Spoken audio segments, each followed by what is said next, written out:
Hi, my name is Jennifer, and today I'm here with Alexis, my handler, and Tosk, our lovely assistant. Hi, Tosk. And we are going to be going over some restraint methods today. There are actually 3 categories of restraints.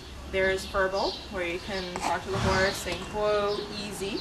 There are chemical restraints, such as ACE, from detomidine, tranquilizers, and there's also manual restraints, and there's a couple different options. Those are the ones that we're going to be discussing today.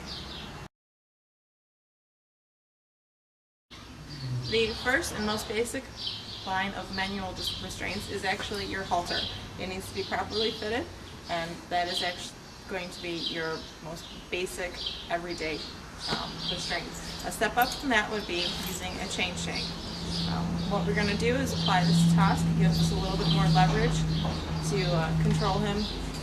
And what we do is we take our clip and we run it up through. Pull bud. Whoa. I'm going to step over. Cross it over the noseband. Slide it through. And I'm going to hook it up here with the clasp facing outward. That way if he does pull or move, it doesn't scratch him and it doesn't really go towards the side.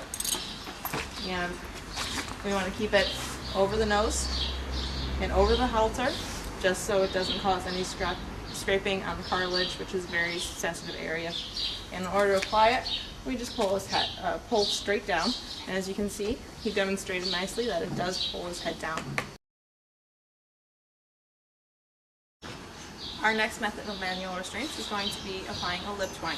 This can also be done with a chain shank, but we're going to use this one. It's just a little bit easier and a different method. So what we're going to do is start off here by tying it to his halter. I'm going to come back on this side, run it through the halter again, and then slide it underneath, and it's going to be at the top where his lips meet his gums.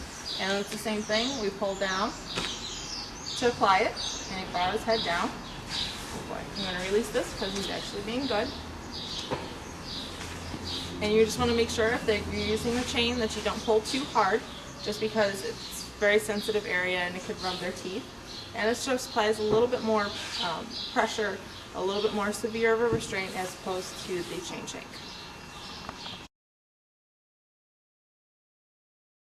Our next manual restraint that we're going to be demonstrating today is the shoulder roll. In order to apply this, you're going to be standing close to the side of the horse. And what you do is you grab in front of their shoulder blade, you roll your fingers under their skin, and they should move away from the pressure. Good boy.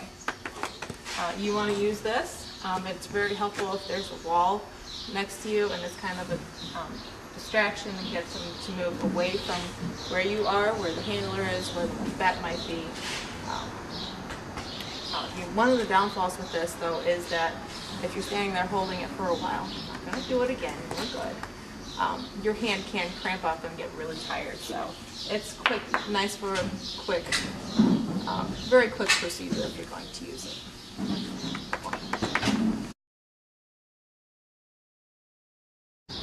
Our next method of manual restraints is going to be a leg lift.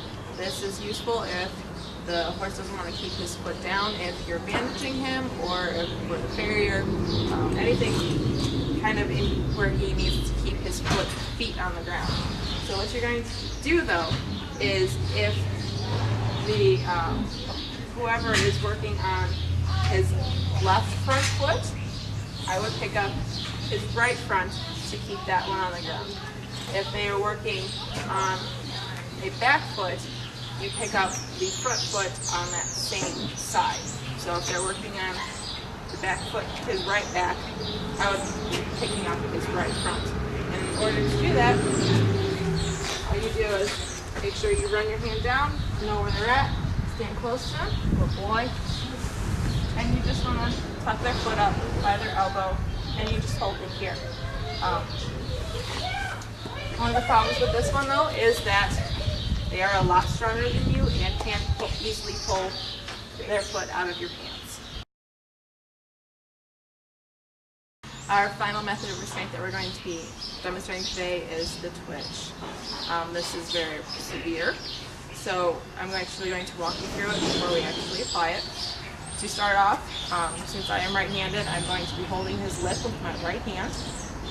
Proper way to do it is to loop the end over three of your fingers, leaving your pinky and your thumb out.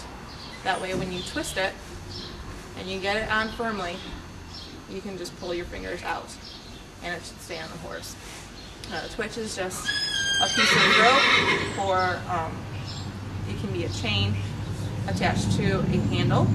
This is a longer handle. It's a little bit easier to hold on to once it's applied. Shorter ones can be used as well.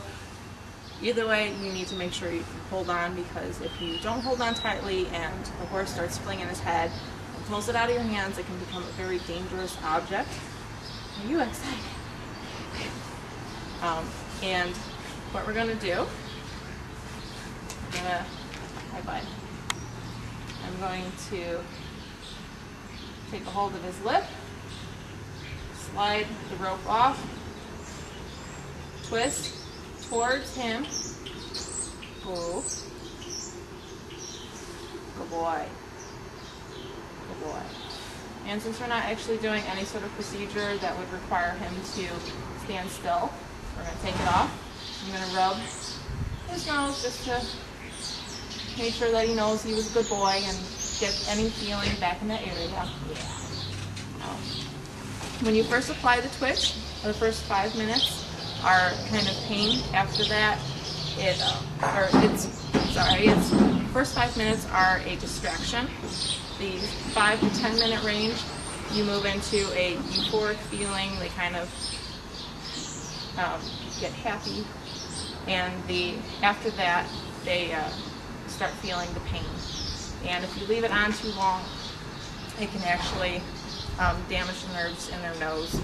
There are other versions of twitches. There's a humane twitch, which can be one-handed. It's the same thing, similar thing. It's kind of like a clamp.